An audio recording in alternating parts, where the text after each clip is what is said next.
going, everybody? My name's Dylan. That is Hanson behind the camera, and welcome to Garage 13.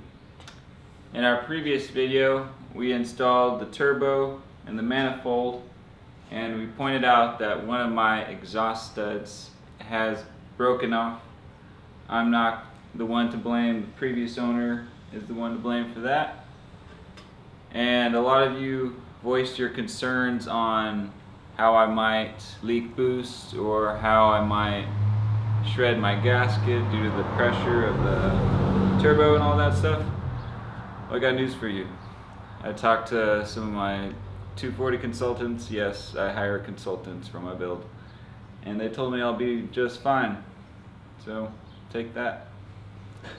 Actually, I'm not fully sure on what I'm going to do yet. I might do the helicoil like some of you have recommended to us, which is where you drill a bigger hole than the exhaust stud, and then you have an insert after you tap that hole, so you'll have the same thread as the exhaust stud. So I might do that. It's about 20 bucks to do that, but the main issue with that is I'm not fully comfortable with drilling into the head, so I'm kind of iffy about that. I don't want to mess anything up more than it already is. So we're going to take a pause on, putting everything together. I still need to order some parts just to get the absolute bare minimum running. I need to get the fuel pressure regulator, the mass airflow sensor, which will be somewhere over here, and a couple other things that I'm probably leaving out, but that's just the major items. So we're so close to getting it running. I want to get it done by the end of this month, but I don't think that's going to happen. I'll try to stay optimistic, maybe, but that's the somewhat goal. In order to keep the build going, I've been stocking up on some parts while I wait to save up some money to order that stuff I mentioned before. Right here, I ordered a while ago.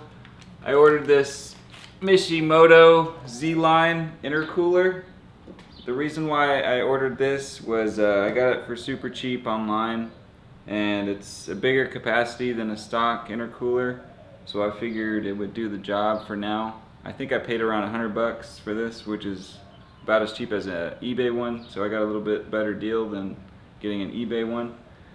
So hopefully it does the job. I might have to upgrade it in the future if I have problems with the air being too hot, or I upgrade the turbo, but that's what I'm going to use for now.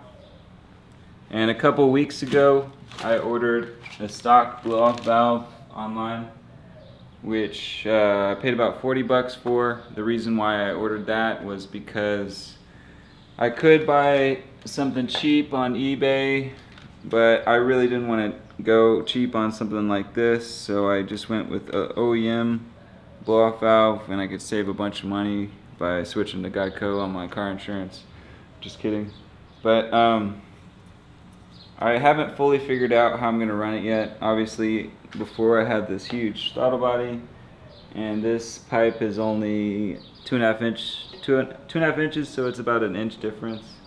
But we were doing some testing earlier, like a mock-up where it might go. So the the intake comes out this way, so we might be able to fit it in like this or something like that. We haven't fully figured it out yet, but we'll get there when we get there. It also came with that little pipe, which may or may not be useful. I'm not sure. I'm going to come around over here.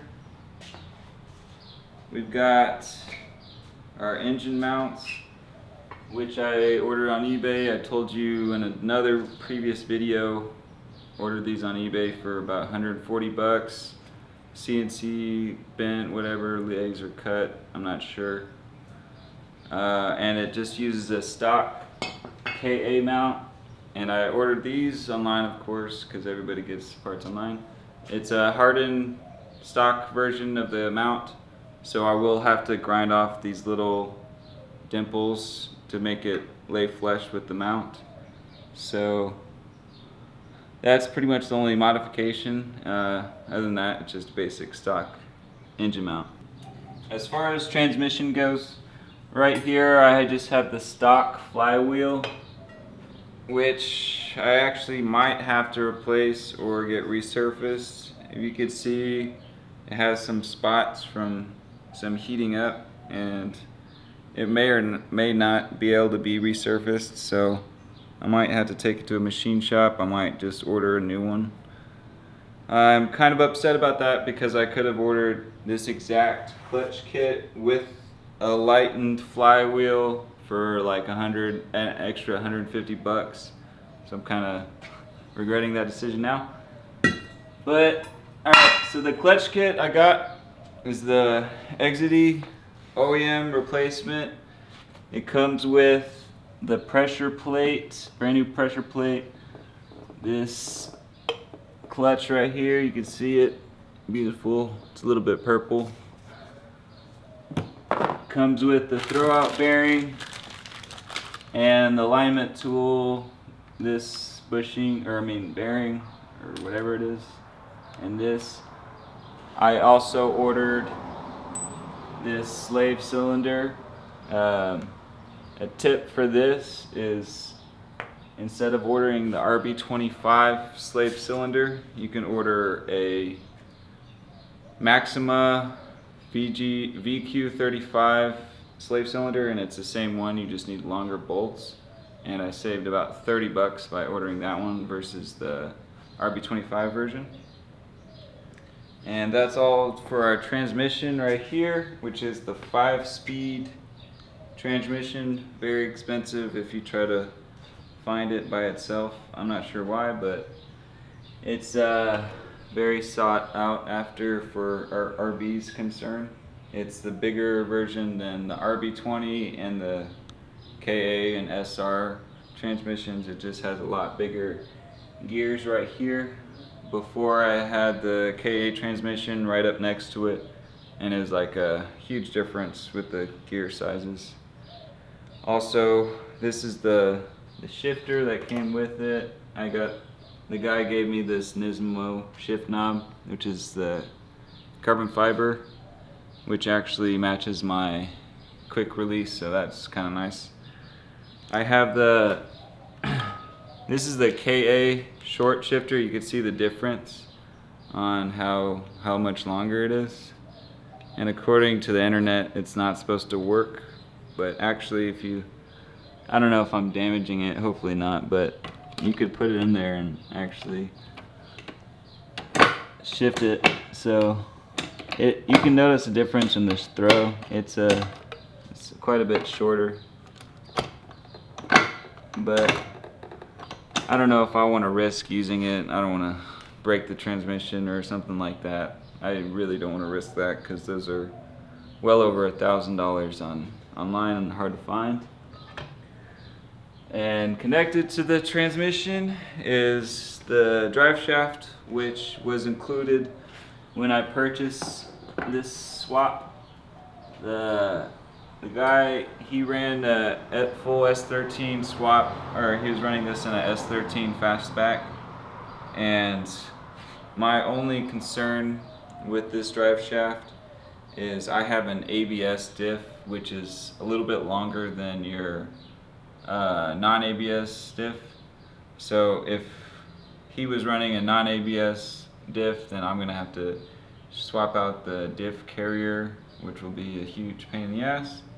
So we're really crossing our fingers that he had ABS, which he probably didn't because that's pretty rare. And that would save us some work, but you know, with these 240 builds, you never really get the benefit of the doubt. It's usually the opposite, you know what I mean? I don't know if you're trying to do the dab there or you're just trying to wipe your sweat. Oh no.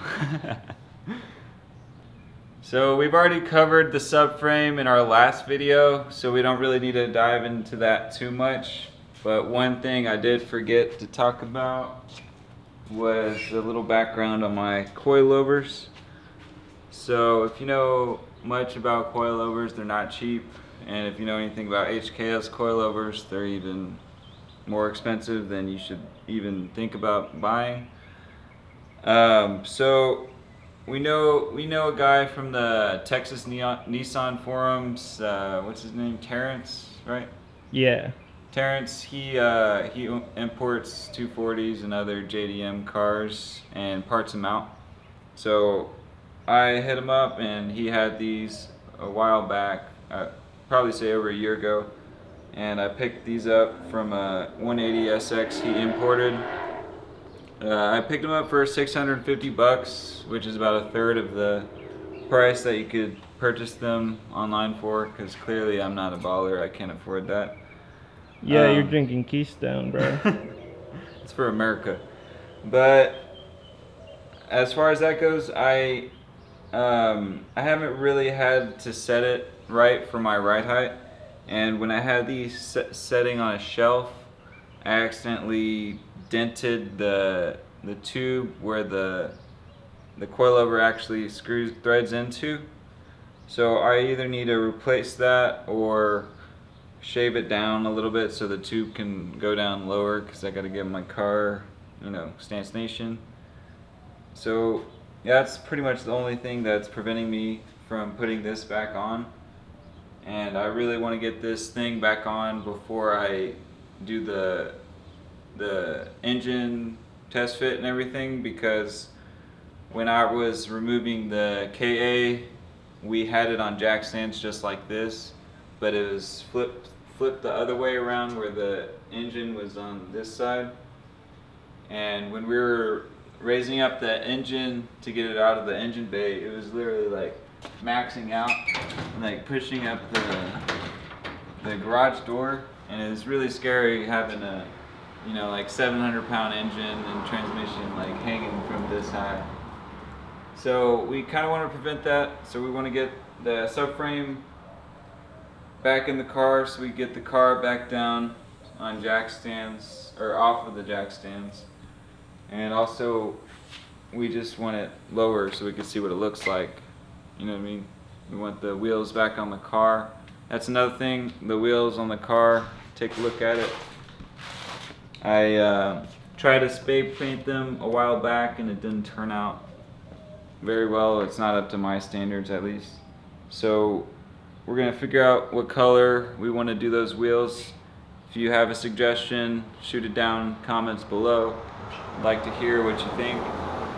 I just don't know what to contrast it with the bare metal body, so that's kind of my I don't know what I'm gonna do. Basically, it's not gonna look good if I keep it like the dark color like that. With, I don't know. Just tell me what you think would look good below, and then I might use your suggestion.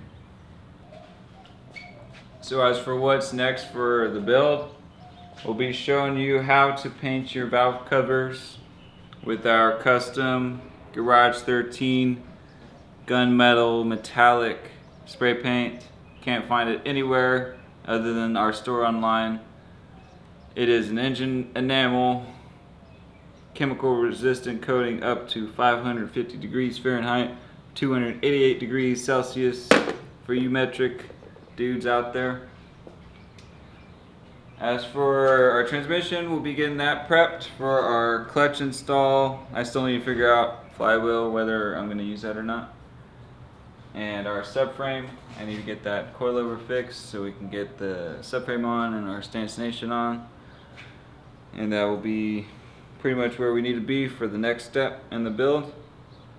We would also like you to keep an eye out for our non-car related content that we'll be posting throughout the week. It just shows you our dope camera skills and editing skills that we do when we're not in the garage working on the 240s, because believe it or not, that's not all we do. Also, we've got a lot of videos that we need music for. So if you make music, or you know somebody that makes some royalty-free music that we could use for our videos, slide into our DMs. You know where to find us. We'll be able to, slide right back. And as always, we appreciate you watching our videos, and peace out.